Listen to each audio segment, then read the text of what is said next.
আর পূজা করতে আরম্ভ করেছে, যার সামনে সেই শ্রদ্ধা ভক্তি নিয়ে তার চরণে লুটাতে হবে না, লুটিয়ে পড়তে হবে না, সেই জায়গায় মাথা নত করে বসে আছে, এটা মানুষের ভুল, কিন্তু আল্লাহ একমাত্র এলা।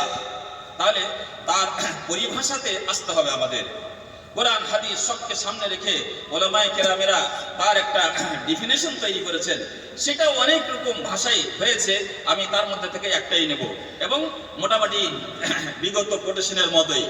وإفراد الله تعالى بجميع أنواع عبادته بدون أن يشرك به أحدا।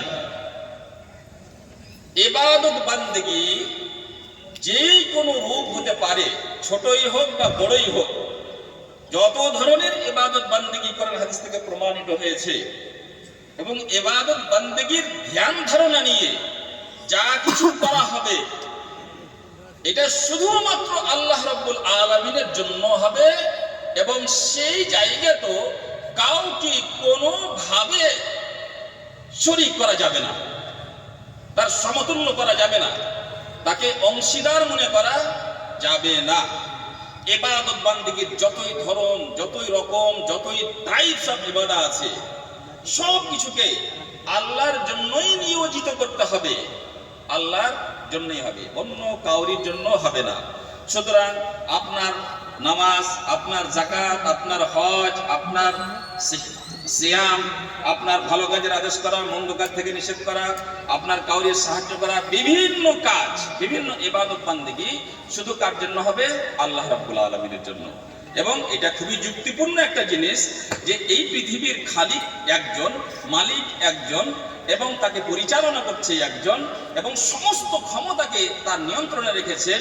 কেউ কিছু দিতে পারে না আল্লাহর ইচ্ছে ছাড়া, কেউ কিছু নিতে পারে না আল্লাহর ইচ্ছে ছাড়া, এবং কোনো জিনিসকে কেউ পরিবর্তন করতে পারে না আল্লাহর ইচ্ছে ছাড়া, আল্লাহর ক্ষমতা ছাড়া।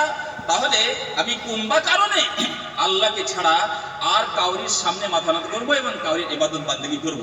এখানে আমাদের ইবাদত কথাটাকে একটু বুঝতে হবে।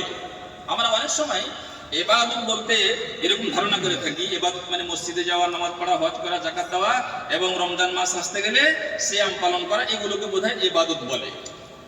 এগুলো তো অবশ্যই ইবাদত, এবং ইসলামের মূল ইবাদত, প্রধান ইবাদতের লিস্টে যে সমস্ত জিনিস আছে এগুলো হচ্ছে ইবাদত।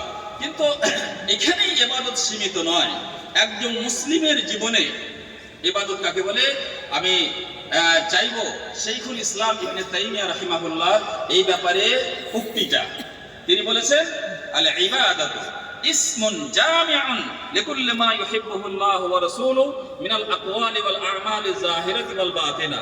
শাইখুল ইসলাম ইবনে তাইমিয়া বলেছেন যে ইবাদত মানুষের ওই সমস্ত কাজ এবং কথাকে বলে, ইবাদত মানুষের ওই সমস্ত কার্যকলাপ এবং কথাবার্তাকে বলে যা সে প্রকাশ্যে বলেছে কিংবা গোপনে বলেছে বা করেছে, এবং তার এই কাজ এবং কথাটাকে আল্লাহ এবং তার রাসূল ভালোবাসতে পারেন।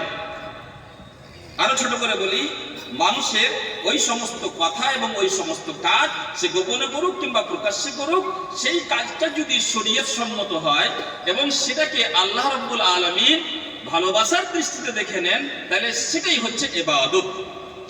এবং আমি খুব ছোট করার জন্য সহিহ বুখারীর সাদ ইবনে আবি ওয়াক্কাস রাদিয়াল্লাহু তাআলা আনহু সেই রিওয়ায়াতের একটু অংশ বলবো। ওই রিওয়ায়াতের ভিতরে আছে যে কুল্লু সাদাকাতিন তাবতাগি বিহা ওয়াজহাল্লাহ, যে কোনো ভালো কাজ, যে কোনো সাদাকা যা তুমি করেছো আল্লাহ রাব্বুল আলামিনকে খুশি করার জন্য, সেটাই হচ্ছে সাদাকা এবং সেটাই হচ্ছে ইবাদত।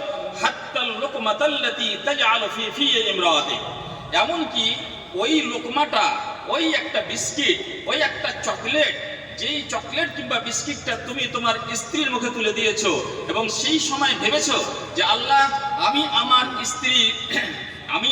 স্ত্রীর স্বামী এবং আমার উপরে তার সাথে সদ্ব্যবহার করার একটা দায়িত্ব আছে, তাকে খাওয়ানোর একটা দায়িত্ব আছে, ওই দায়িত্বটা পালন করছি আমি।